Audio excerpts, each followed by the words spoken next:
Right, here we are. We're back. We've had a bit of a break actually, because I think you both off on holiday, and I Did on holiday. So yeah, it's a couple of weeks since we did the last one, I think. So the conversation we wanted to have quickly today, you and I'll put a picture of this on the video so people can see it. But you sent me a WhatsApp a few, well, about a week ago ish, or maybe a couple of weeks ago, just kind of out of the blue. And you said, in the quote, you said, I really like this quote here. Really highlights the point we often make about alcohol being ethanol, no matter what you drink. And the quote that you referenced, that you posted, was, people need to know that by reducing alcohol consumption, they can reduce their risk of getting cancer.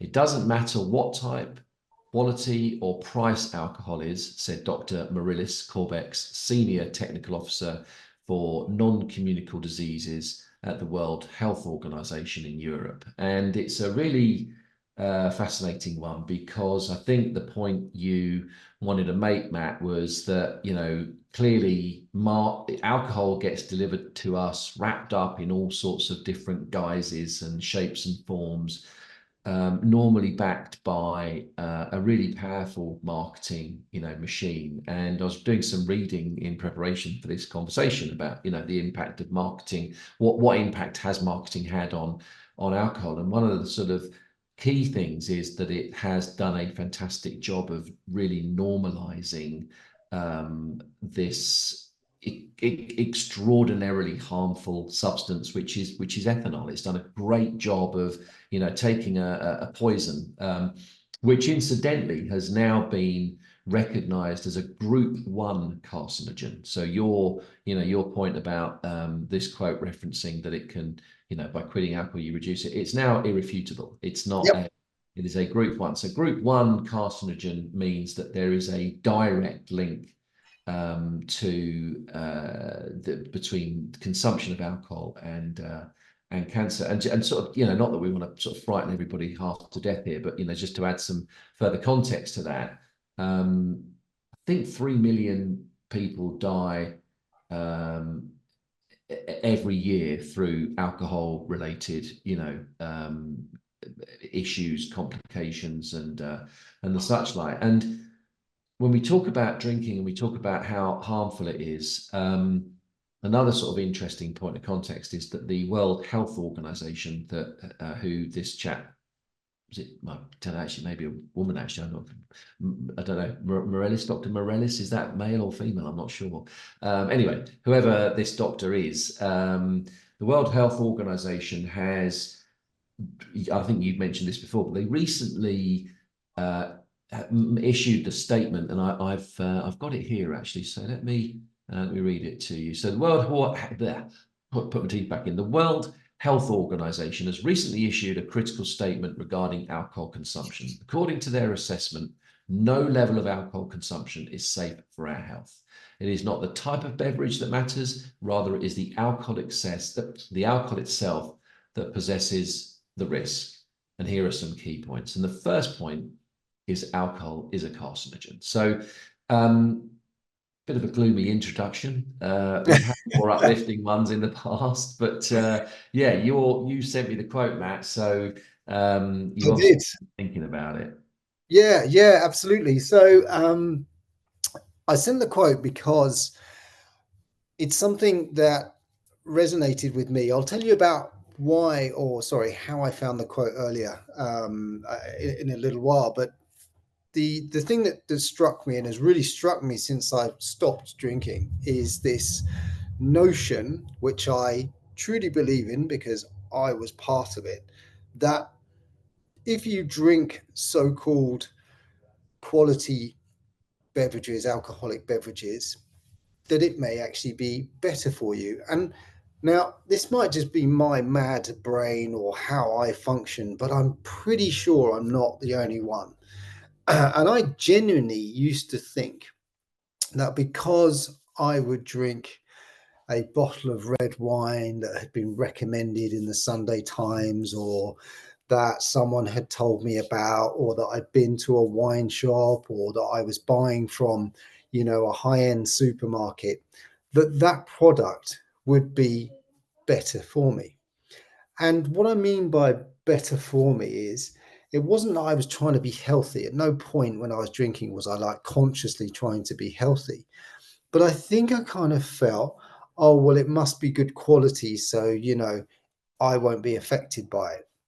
And I really believe that. I really kind of felt that, I'm fortunate. I have a job which allows me to spend, US or $20 to $30, or UK, £15, whatever the equation is. And look at me drinking, relatively good wine. It's not that expensive, but I'm obviously clearly a step above those who are drinking, cheap cider, cheap, high strength lager or beer, or very cheap wine. Clearly I am a better human being for doing that. Mm. And since I stopped drinking and started looking into it, I've realized that that is utter bullshit. And I think it really needs to be clear, because I think a lot of people, and I see a lot of people, advertising, not or even putting things on Instagram or Facebook of Sunday lunch with this expensive bottle of wine, like it doesn't matter because it's the Chateau Neuf de Pape, because it's a Romani Conti or whatever expensive red wine it might be. And the reality is, when you start to dig into it, you realize that my new thinking is actually completely true, which is, it doesn't matter about the price, it doesn't matter what bottle it comes in, it doesn't matter which country it comes from. Alcohol is alcohol, and it is ethanol, and it's as simple as that. And then I even read something which I thought was quite mad, which is actually from Wikipedia. I'm not, anybody can find it, which talks about recreational use of alcohol. And it says it's a central nervous system depressant. Ethanol is one of the most commonly consumed psychoactive drugs. I think even that is just a powerful statement, because I would say 80% of drinkers, recreational drinkers, do not look at alcohol as a drug. They look at it as almost like a staple food, almost a something that is just that they have, like, I don't know, having some cheese or having, I mean, yeah, maybe a treat, but I don't think many people think of it as a drug, and certainly not a psychoactive drug. But, And then it goes on to say, despite alcohol's psychoactive, addictive, and carcinogenic properties, which aligns with exactly what you were saying, it says it is readily available and legal for sale in most countries. Think about that. That's just utterly crazy. It says, despite its psychoactive, addictive, and carcinogenic properties, it's readily available and legal for sale in most countries. I mean, that's just how it is. That's fine. I got no issue with that. But it's not surprising that we have issues with it. It's not surprising that it becomes ingrained in our lives. It's a psychoactive, addictive substance. And someone, if you said to someone, without telling them it was alcohol, if you said, oh, I'm having a real problem with this psychoactive, addictive substance that's carcinogenic, people would be thinking, God, why is the poor guy, is he on heroin or LSD or something like that? And if you said, oh no, it's red wine, they would have a double take, I think. So really, I think this message is such a key one. And when I did my talk, I mentioned it because I think it is important. I think people should know about that. So why did I get to this point of looking and researching about this quote? Well, I started to look at the link between cancer and alcohol, and what caught my eye was the huge increase in breast cancer cases in women, and they are linking it to alcohol. A lot of them are being linked to alcohol, and I found this like just madness. I mean, in my family, on my wife's side, I know people who have breast cancer. We have friends that we know who've had breast cancer, and you kind of think, was it because they drank? Touch wood, they've all survived. But it just makes you think. So when I started looking into it, and then I saw this doctor from the World Health Organization with this statement, it kind of blew me away. So yeah, I think it's a really key message. I think it's a message that we don't talk about enough. I think you're right. The marketing is so big, so powerful. It gives this, elegance. You are successful. You are amazing. You are how to have fun. You are that sort of human being if you drink, and that's what the bottles portray, and the beauty of it all. But the reality is, alcohol is ethanol, and ethanol is exactly the same in every single drink that you open.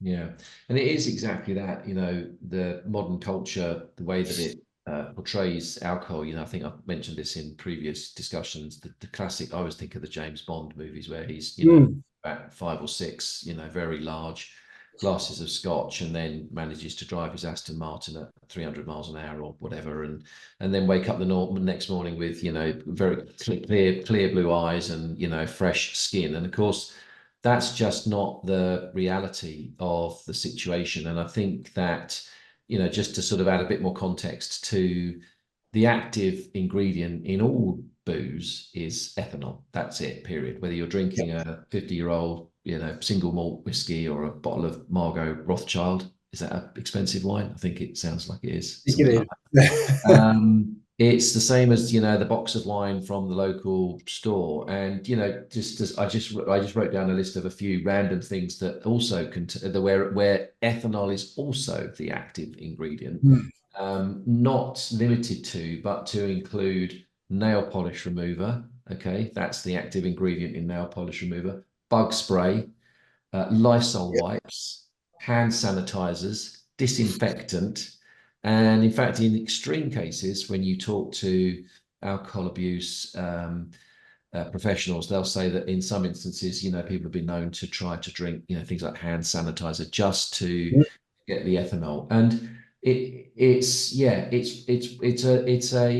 a clever um, sort of form of misdirection. I think I've said this before, that alcohol sells you on a promise of one thing and it delivers Mm. something completely different. It sells you on a promise of glamour, excitement, to some degree, sophistication, the fun times, the happy times.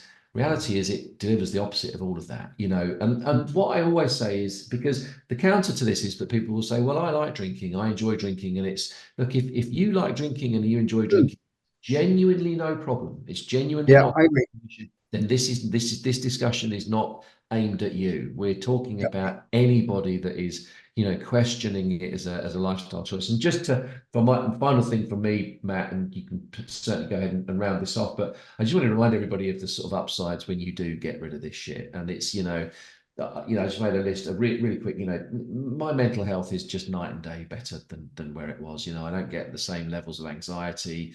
I perform so much better. I'm happier. I'm so much happier. However you want to define happiness. Content. Pleased, proud of myself. Feel like I've found my purpose in life. Physical and mental fitness, and all of that has just come, flooding back like this fucking gift that's been given to me. And it was just, what's the thing that I did? Well, I just stopped putting alcohol in my mouth. And it's, yeah, don't be fooled by it, because like you said, it's, being drunk is a poison induced disruption of your system, and that poison is ethanol. And then there's this thing called I won't go into it now, but acetaldehyde, which is the sort of the metabolized alcohol that your body produces, which is really damaging to your liver and, all sorts of things. So yeah, it's it ain't as pretty as the billboards would have you believe. Yeah, I think that's really, really a good point. And I wonder, I mean, if every bottle, similar to maybe cigarette packets, just had a blank label with ethanol written on it and the strength, would it be so appealing? Who knows? But it is here. It is part of our society. We accept that. But I think when you are having issues with it, don't beat yourself up about it. You got addicted to an addictive psychoactive drug. It happens. even if you're not in the addictive phase, even if you just feel that your life would be better, or it's a barrier, go and find the video on YouTube of James Corden. Like him or not, I'm not a huge fan of him now, but I think he did some great stuff when he was a little younger. He stopped drinking, and he talks about a conversation he had with his friend, and his friend was saying something along the lines of, we're on borrowed time. Do you want to give more of that time away? Because every time you go out drinking, that's what you're doing. You're giving that time away. That time is lost, and then the next day is lost. Do you want to keep doing that? Because how many days do you have left? And I don't want to mean that, in a bad sort of horrible way, but I think it's an interesting point. And, and on a happy note, we've been through this before, but the life transformation is just mental. It's just incredible. You can just face anything. You really can. Nothing is too difficult. Life, it still throws things at you. It still makes things hard. I'm having difficult times with my son at the moment because he doesn't really want to do homework. That may sound trivial, but trust me, he can be a pain. And you can, I don't know, couldn't imagine what I'd be like in the mornings when he doesn't want to get up and go to school. If I'd been, had sort of 4 or 5 beers the night before. And it's not the case, and I can just deal with anything, and life's pretty damn good. So yeah, that's it from me today. I hope everyone found it interesting. Keep watching, keep liking, keep subscribing, and we've got loads more topics. We're going to be back soon, and yeah, thanks for listening. Brilliant. Yeah, thanks everybody. Thanks very much for listening, and yeah, never quit quitting. So until the next time, thanks everyone. Cheers, guys. Bye bye.